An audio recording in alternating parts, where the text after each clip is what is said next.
দীর্ঘদিনেও উন্নয়নের ছোঁয়া লাগেনি ময়মনসিংহের মাসকান্দা বাস টার্মিনালে। সংস্কার আর রক্ষণাবেক্ষণের অভাবে শুধু নামমাত্র দাঁড়িয়ে আছে জেলার এই বাস টার্মিনালটি। বৃষ্টির দিনে কাদা পানি আর শুষ্ক মৌসুমে ধুলাবালিতে দুর্ভোগে পড়তে হয় যাত্রীদের। নেই ভালো ওয়াশরুম ও ওয়েটিং রুম।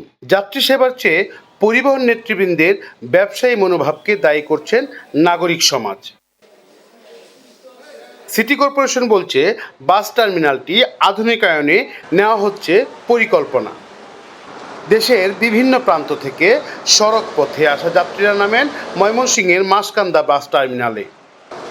সংস্কারের অভাবে জরাজীর্ণ অবস্থায় আছে শহরের প্রাণকেন্দ্রে অবস্থিত এই টার্মিনালটি।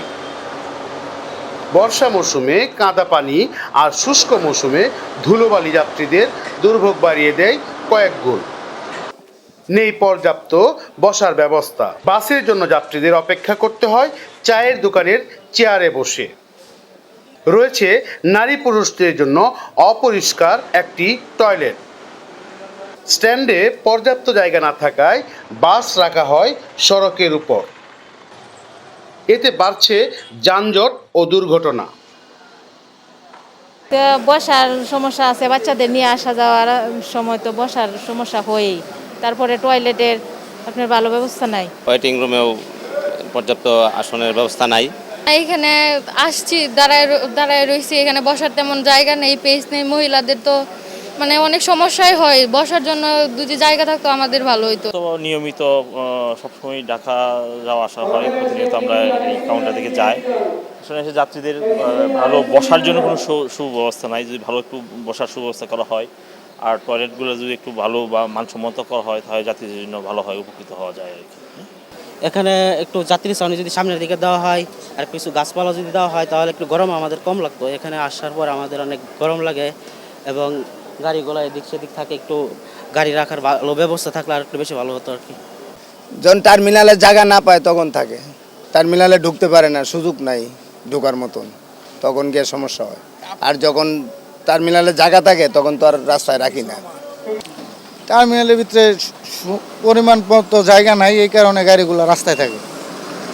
এই কারণে রাস্তায় অনেক যানজট সৃষ্টি হয়, মানুষের হয়রানি ক্ষতি হয়। এইখান থেকে শুধুমাত্র ঢাকার বাসগুলো ছাড়ে অন্যান্য ডিস্ট্রিক্টে যে বাসগুলো আছে সেগুলো দেখা যাচ্ছে অন্যান্য জায়গায় যেতে হয়। এটা যদি গুছিয়ে সুন্দর করে পরিকল্পনা নিয়ে আগানো যায় তাহলে যাত্রীরা হয়তো এক জায়গা থেকেই বিভিন্ন জায়গায় গন্তব্যে পৌঁছাতে পারবে। যাত্রী সেবার কথা না ভেবে পরিবহন কর্তৃপক্ষ নিজের ব্যবসার দিকে বেশি নজর দেওয়ায় বাস টার্মিনালটি উন্নয়ন বঞ্চিত বলে জানান নাগরিক নেতৃবৃন্দ। যেহেতু বাস স্ট্যান্ড একটি পরিবহন ব্যবসার সঙ্গে জড়িত, এখানে পরিবহন মালিক যারা আছেন এবং পরিবহন ব্যবসাকে যারা নেতৃত্ব দিয়েছেন, মূল দায়টা হচ্ছে তাদের। এখন আমরা যে কেন হয়নি, আসলে তারা সৌন্দর্য বোঝেন না।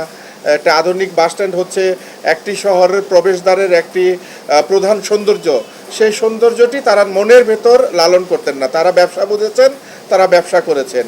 এই যে একটি সুন্দর করে শহরকে সাজানোর জন্য একটি বাস স্ট্যান্ডও যে একটি সুন্দর শহরের প্রতীক হতে পারে, এটি তাদের মাথায় আসেনি। তাদের মাথায় সবসময় এসেছে ব্যবসা ব্যবসা ব্যবসা এবং ব্যবসা করে টাকা টাকা টাকা। তারা পরিবহনের আধিপত্য বিস্তারের জন্য অনেক টাকা ব্যয় করেছেন, কিন্তু শহরকে, রাস্তাকে, বাস স্ট্যান্ডকে সুন্দর করবার জন্য তারা কোনো ভূমিকা রাখেনি।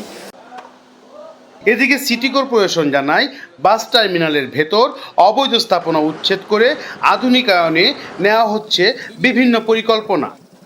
আমি ওখানে বসে প্রথমে আমরা গার্ডেন করতেছি, মেন রোড থেকে কাউন্টার পর্যন্ত। পিছনে একটা নতুন মসজিদ নির্মাণ হচ্ছে, আপনারা গিয়ে দেখবেন। এবং ওইখানে আমরা একটা আধুনিক বাথরুম নির্মাণ করব, পুরুষ এবং মহিলা উভয়ের জন্য। দুটা রেস্ট রুম করবো আমরা ওই ভবনটিকে সংস্কার করেই, যেহেতু আমাদের অর্থ ব্যবস্থা খুব সচ্ছল না। এসি দ্বারা একটি মহিলাদের জন্য একটি পুরুষদের জন্য, এগুলো আপাতত পরিকল্পনা। এবং বাস স্ট্যান্ডকে সুন্দর করার জন্য পিছনে চতুর্দিকে কিছু গার্ডেন করব।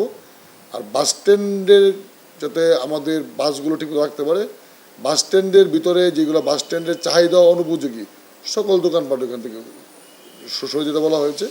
আমরা একটা নির্দিষ্ট সময় দিয়েছি, এর মাঝে সরে গেলে ভালো, নাহলে আমাদের সরানোর ব্যবস্থা করতে হবে।